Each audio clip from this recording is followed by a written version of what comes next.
Bagong kalaban papasok sa mundo ni Tanggol sa FPJ's Batang Quiapo.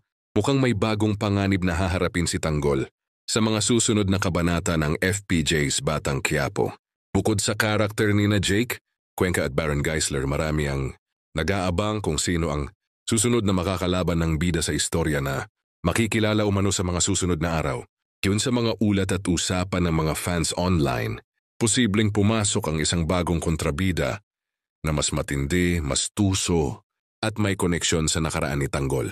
Sa mga eksena kamakailan, makikitang mas tumitindi ang tensyon sa pagitan ng mga grupo, lalo na tila mas determinado na si Tanggol na ipaglaban ang kanyang pamilya at ang hustisya.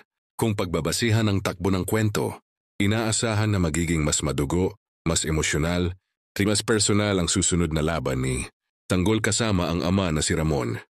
At gaya ng nakasanayan, siguradong bibigyan ito ni Coco Martin ng matinding aksyon.